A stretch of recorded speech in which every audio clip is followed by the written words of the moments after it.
رب العالمين والعاقبة للمتقين والصلاة والسلام على رسوله سيد المرسلين رحمة للعالمين شفيع المذنبين سيد الأولين والآخرين سيدنا ومولانا محمد رسول رب العالمين وعلى آله وصحبه أجمعين أما بعد فأعوذ بالله من الشيطان الرجيم بسم الله الرحمن الرحيم وأما بنعمة ربك فحدث صدق اللہ العلی العظیم. محبت کے ساتھ ایک مرتبہ دروشی پڑھ لیجئے. اللهم صل على سيدنا ومولانا محمد معدن الجود والكرم وآله وصحبه وبارك وسلم. الصلاة والسلام عليك يا رسول الله الصلاة والسلام عليك يا حبيب الله الصلاة والسلام عليك يا رحمة للعالمين وعلى آلك وأصحابك يا شفيع المذنبين. حمد و صلات کے بعد قرآن کریم کی ایک آیت برکت حاصل کرنے کے لیے آپ کے سامنے تلاوت کی ہے. یہ رات وہ رات ہے کہ باقی ساری راتیں اسی رات کا صدقہ ہیں. یہ رات نہ ہوتی تو یہ کائنات نہ ہوتی. ہر سال سنتے ہیں امام قسطلانی جن کی کتاب مواہب لدنیہ 600 سال پرانی کتاب دنیا میں مشہور، عربی میں ہے، اس کا اردو ترجمہ دوسروں نے کیا ہے، بازار میں ملتی ہے.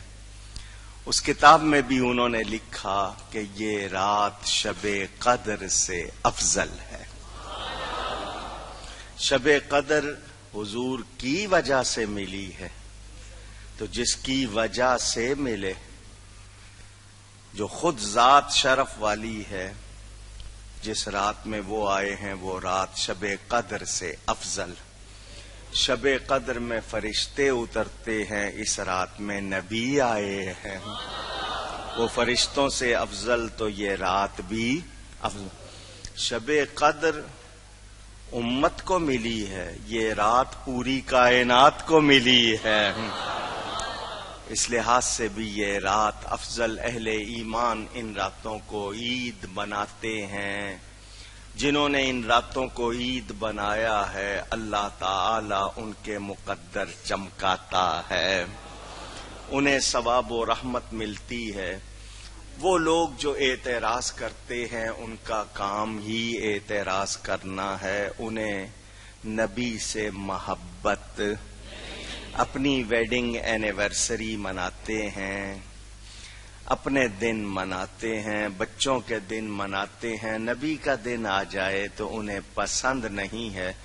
وہ جانے، ان کی قسمت جانے. ہم اللہ کا شکر کرتے ہیں اس نے ہمیں توفیق عطا فرمائی ہے.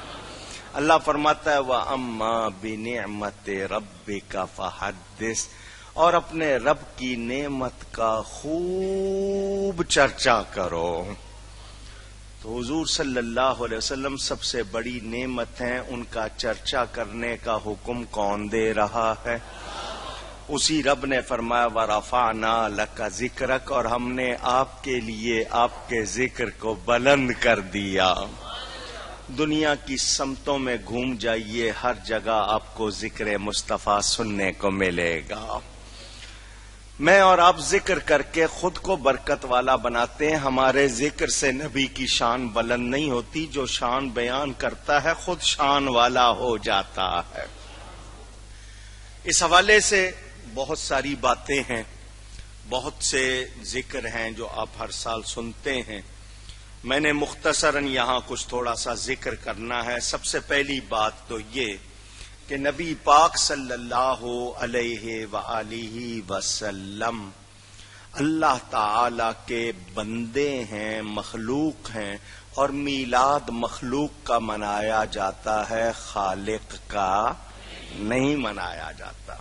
خالق کی شان لم یلد ولم یولد، نہ وہ کسی کی اولاد نہ اس کی کوئی اولاد. تو میلاد منانا تو ضروری ہے تاکہ پتہ چلے کہ ہم ان کو بندہ مانتے ہیں، خدا نہیں مانتے.